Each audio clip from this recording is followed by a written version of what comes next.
Bismillahirrahmanirrahim. Assalamualaikum warahmatullahi wabarakatuh. Dan salam satu Malaysia.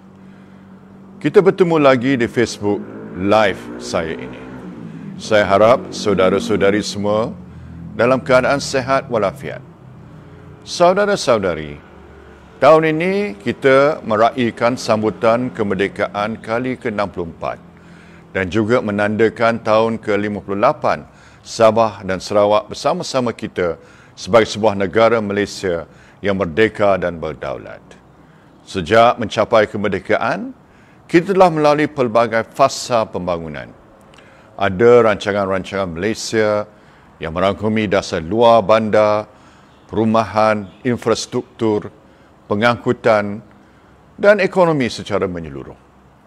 Dengan peralihan daripada pertanian dan perindustrian kepada perkhidmatan, pelaburan dan perdagangan antarabangsa. Diperkukuhkan lagi dengan transformasi kerajaan dan ekonomi bagi memastikan pembangunan yang mampan dan lestari. Yang akhirnya memanfaatkan rakyat dengan pekerjaan, pendapatan dan kebajikan.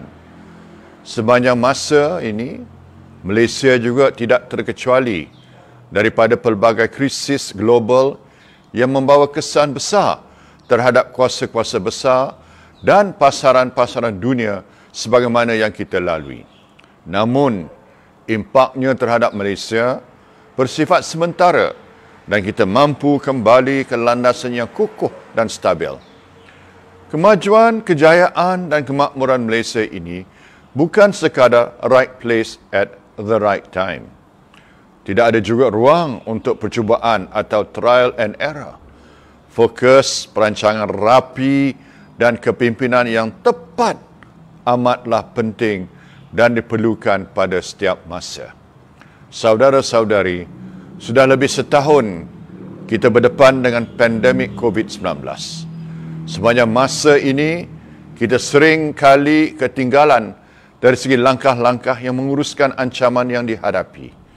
We were always a few steps behind. Malah kita juga menghadapi pelbagai kekurangan dari segi pelaksanaan dasar, sehinggakan apa yang kita lihat dan alami hari ini. Dengan lebih 1.6 juta kes jangkitan dan 15,000 nyawa telah terkorban. Mengapa kita sampai ke tahap ini? Saya ulang apa yang saya katakan sebentar tadi. Fokus, perancangan rapi dan kepimpinan yang tepat amatlah penting dan diperlukan pada setiap masa. Saudara-saudari, Malaysia kini berdepan cabaran yang lebih besar setelah pelbagai perintah pergerakan dan sekatan ekonomi berpanjangan dilaksanakan. Adakah Malaysia mampu memulihkan ekonomi kita? Sepanjang masa COVID-19 ini, ramai di kalangan rakyat, peniaga kecil dan syarikat-syarikat yang meneruskan hidup dan operasi dengan menggunakan simpanan masing-masing. Sama ada simpanan persendirian, simpanan KWSP, simpanan ASB atau simpanan tunai syarikat. Ada juga di kalangan pekerja yang mengalami kekurangan pendapatan yang besar sejak COVID-19 melanda dan belum lagi dipulihkan. Walaupun diwawarkan beratus-ratus bilion, namun suntikan fiskal oleh kerajaan sebelum ini hanyalah sekitar 83 bilion ringgit bagi menampung ekonomi kita yang bernilai lebih daripada 1.5 trilion ringgit ini. Sejumlah besar simpanan rakyat, peniaga dan syarikat sendiri telah digunakan bagi kelangsungan hidup masing-masing. Kita perlu mengambil kira aspek ini dan juga pertimbangan-pertimbangan lain termasuk ancaman COVID-19 yang berterusan dalam perancangan ekonomi seterusnya. Saya cukup bimbang apabila memikirkan aspek kebajikan rakyat dan ekonomi kita dalam keadaan sebegini.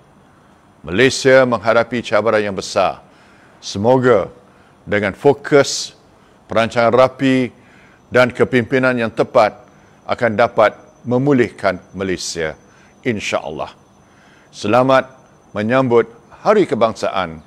Sama-samalah kita doakan kesejahteraan rakyat dan kemakmuran untuk negara kita yang tercinta, Malaysia. Semoga saudara-saudari terus diberikan kesihatan terbaik dan sentiasa dilindungi. Wassalamualaikum warahmatullahi wabarakatuh. Merdeka! Merdeka! Merdeka!